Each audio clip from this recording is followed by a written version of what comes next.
Les rideaux sont tombés sur la deuxième édition du Salon international d'échange des expositions et foires au féminin le dimanche 27 octobre 2019 à Lomé. Initiative de l'association Action collective pour le développement intégral de l'enfance et de la jeune fille ACDF, cette foire au féminin a réuni les jeunes dames que la dite association a eu à former en fabrication des accessoires en pagne et perles et d'autres exposantes venues de la sous-région, notamment du Bénin, pour un riche partage d'expériences.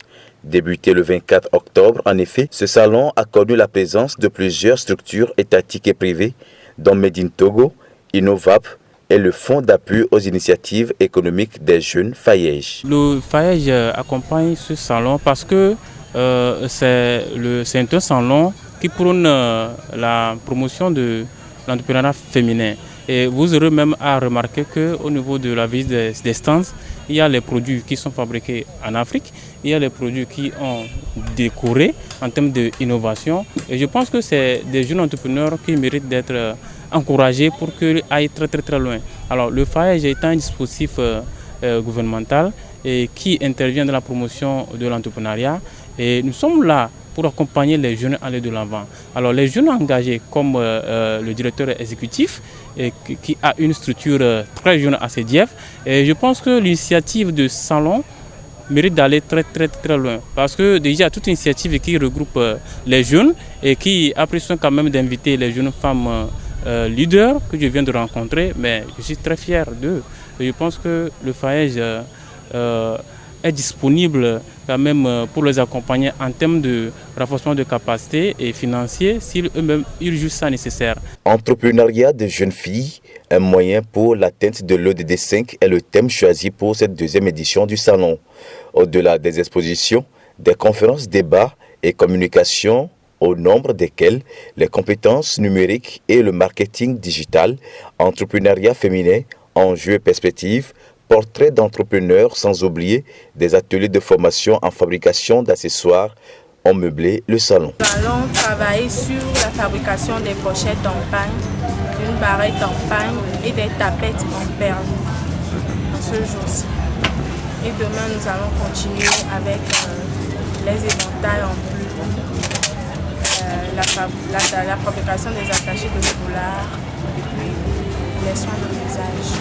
Nous voulions permettre aux jeunes filles qui sont dans le domaine de la maroquinerie, l'art et autres de s'échanger, d'avoir des rencontres qui peuvent leur permettre d'exceller dans leur domaine et être des leaders, disait au départ Malm Flora, la chargée de la promotion des droits de la jeune fille et de l'entrepreneuriat des jeunes à ACDF. Eh bien, c'est chose faite, puisque les exposantes n'ont pas regretté le choix qu'elles ont fait en venant à ce salon. En fait, j'aime accessoriser les dames comme les hommes lors de leurs événements, comme le mariage civil, le mariage traditionnel, etc. Donc, j'estime que tout le monde a un événement joyeux ou heureux à fêter. Et puis, lorsque vous vous mettez dans la peau d'un Africain, vous vous sentez mieux. Donc, c'est pourquoi j'aimerais bien partager mon expérience avec ce que je fais, mes créations avec mes compatriotes. Je suis satisfaite parce que j'ai pu véhiculer un message et ça a atteint beaucoup de personnes. Même si ce n'est pas dans l'immédiat, je suis sûre que par après, il y aura des retombées positives de ce que nous avons fait aujourd'hui. Venues du Bénin, ces deux jeunes femmes entrepreneurs n'ont pas voulu se faire compter l'événement pour une raison toute simple. Se terrer dans son pays ne veut pas forcément dire que nous connaissons les réalités d'ailleurs. Donc, je crois que de temps en temps, il faut quitter chez soi, aller ailleurs, voir un peu comment les choses se passent, parce qu'on n'a pas tout le savoir. Peut-être une fois là-bas, on pourrait connaître des choses qui vont toutefois nous aider à plus nous améliorer et faire connaître aussi nos produits. On a eu de nouvelles connaissances, ce qui veut dire que nos produits sont connus déjà. On peut déjà parler du Togo. Et ce ne sont pas uniquement les Togolais qui sont venus ici. Donc on peut dire qu'on s'est fait connaître dans la sous-région. Des communications, faut-il le préciser, les participants et participantes ont eu à savoir plus sur ACDF, la structure organisatrice de cette foire au féminin. ACDF aussi, dans l'organisation de ce salon, voulait se faire connaître davantage. Il fallait aussi que ACDF soit visible parce que jusqu'à présent, c'est bien vrai, nous menons des activités, mais plusieurs personnes ne nous connaissent pas puisque nous sommes une association jeune. Et donc, c'était aussi l'occasion de faire connaître ACDF au monde qui passait pour visiter les stands et suivre les conférences.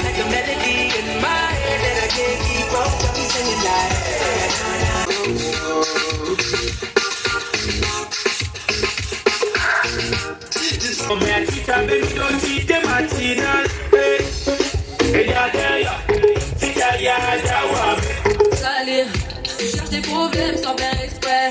Putain, mais tu déconnes. C'est pas comme ça qu'on My money, my body, now your own, oh baby.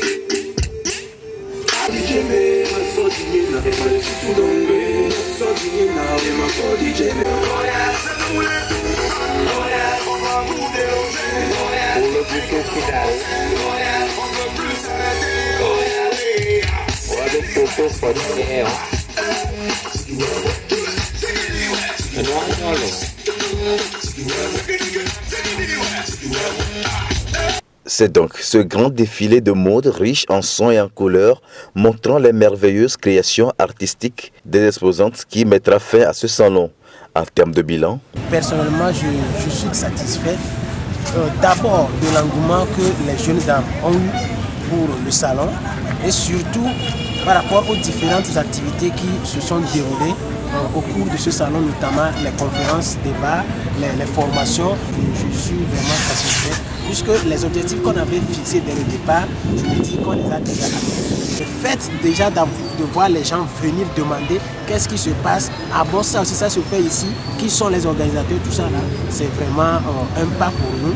Et cette deuxième édition, vraiment, nous sommes contents, surtout des innovations qu'on a eu à apporter, puisque la première édition, nous n'avions pas fait des rencontres d'échange, nous n'avions pas fait des formations sur place, nous n'avions même pas prévu de défilé de mode. Alors que cette deuxième édition, il y a eu ces genres d'activités. Bien entendu, il y aura une troisième édition de ce salon et pour cela, l'être humain tend toujours vers la perfection.